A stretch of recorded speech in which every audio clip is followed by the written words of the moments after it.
this next video will be about the normal function and control of the heart itself. So this is obviously not the best picture of a heart.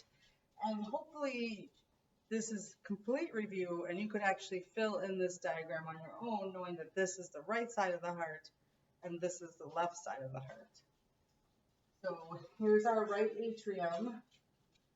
The vessels that empty into the right atrium are the inferior vena cava and the superior vena cava, that then empty the deoxygenated blood into the heart, going through the valve that is the fibrous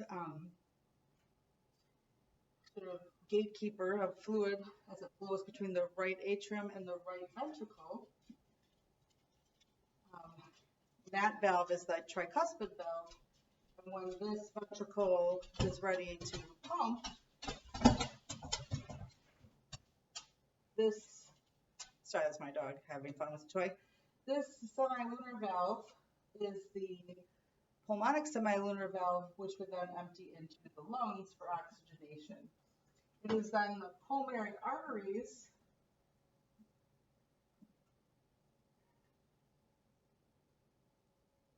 it's the pulmonary vein that empties the oxygenated blood into the left atrium that then goes through the bicuspid or mitral valve into the left ventricle and would go out through the aortic valve into the aorta. So this vessel is the pulmonary artery that's going into the lungs. That is actually deoxygenated blood that's getting oxygenated, and then the pulmonary veins bring the oxygenated blood into the left side of the heart, into the left ventricle, and out to the system. So, no muscle contraction can occur without the electrical information. The electrical current is what drives contraction. So, in order to understand the heart, you do have to understand the cardiac conduction pattern. The pacemaker is the SA node, and that is at the top of the atrium.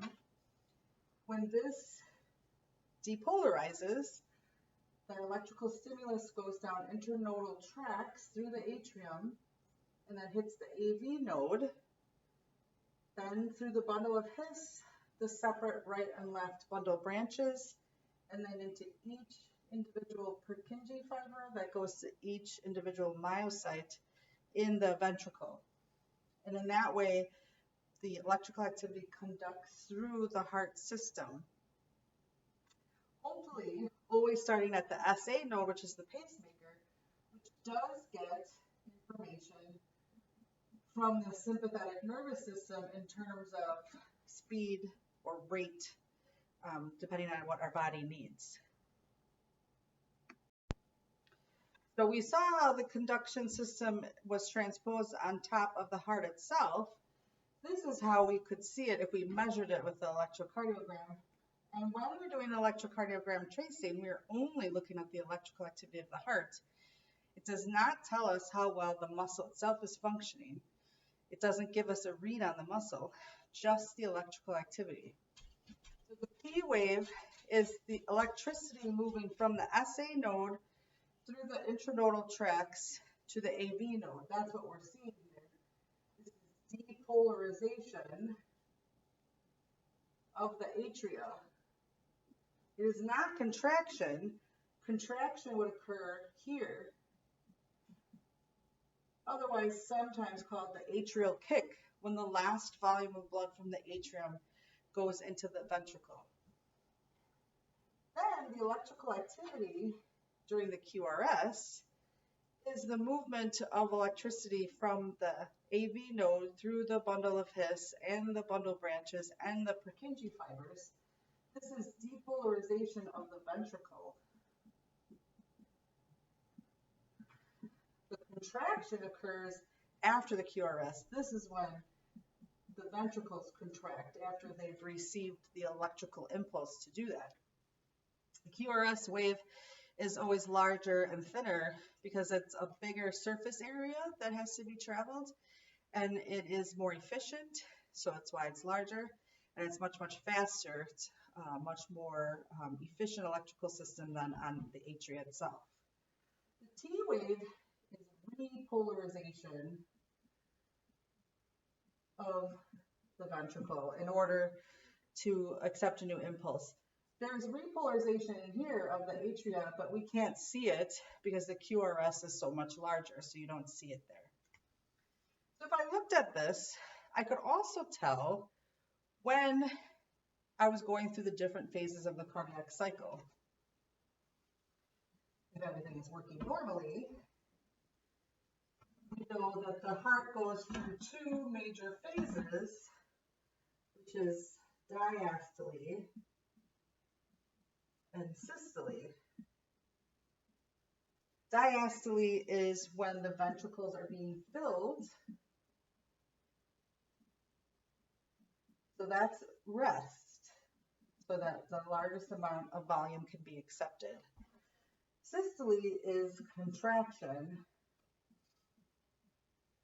when we want the blood to be pushed out into the pulmonary artery and the aorta, into the pulmonary system or the peripheral system. Diastole means we're filling. The end of diastole is the atrial kick. So this portion of the EKG is the time that the heart is in diastole, when the ventricles are at rest and the ventricles are being filled. This portion is systole, when the ventricles are contracting. This then goes into diastole, which would be the next QRST and so on. You can see that the phase of diastole is 2 times longer than the phase of systole, which is normal because you're supposed to allow time for the heart to fill adequately. You can also try to think of what you're hearing when you listen to the heart. When you're listening to S1 and S2, the lub-dub, lub-dub, lub-dub. You are listening to closing of valves.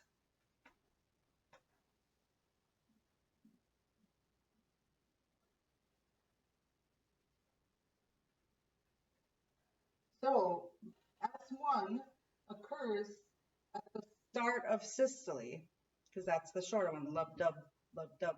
Between lub and dub is a shorter time than it is between dub and the next lub. So S1 is the start of systole. And in order for systole to occur, we need the semilunar valves to be open.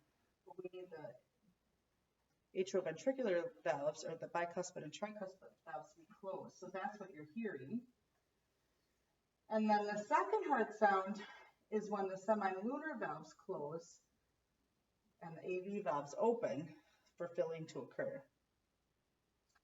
So just remember that's the cardiac cycle as it's superimposed on the EKG and on your own physical exam.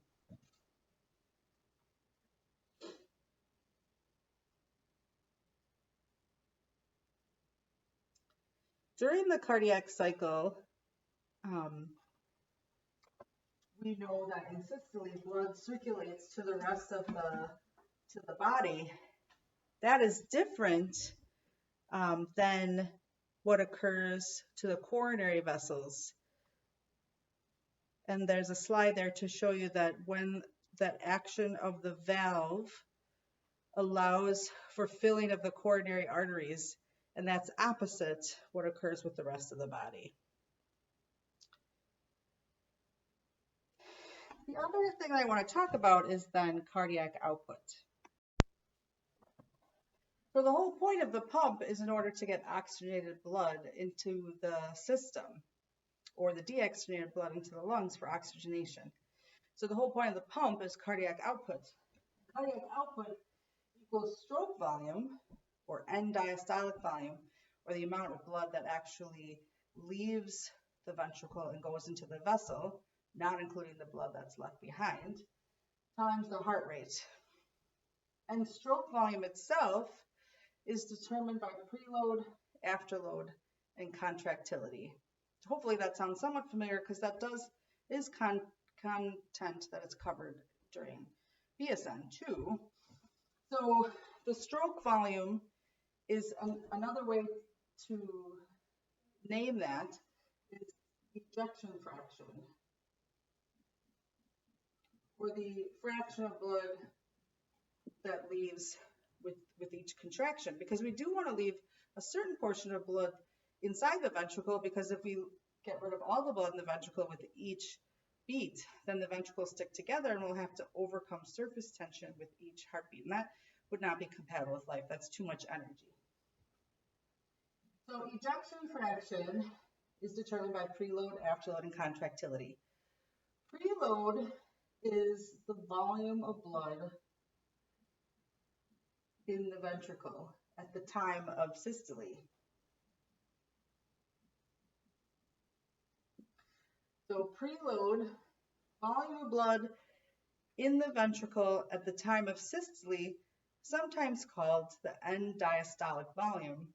So what is the fluid I have to deal with here? And one of the largest determinants of preload is venous return. How much blood has the veins, or have the veins brought back to the heart? Afterload is what the heart has to work against. It's like if you go to the gym, it's harder to lift a 200-pound weight than it is to lift a 5-pound weight.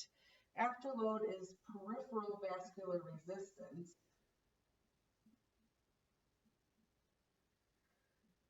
Or the blood pressure.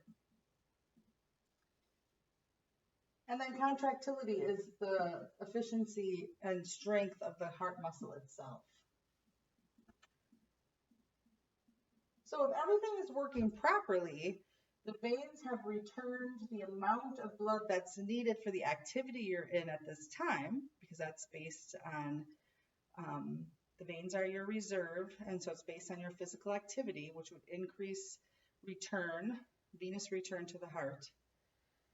That your blood pressure is normal, so that the heart doesn't have to work too hard in order to eject that blood out, and that your heart muscle is healthy, so it isn't able to work correctly.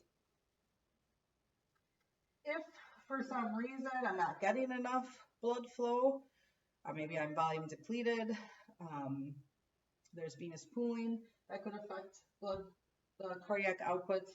If my blood pressure is really, really high, it means my heart has to work a lot harder in order to eject blood, which can sometimes change blood pressure as well as change the heart muscle itself.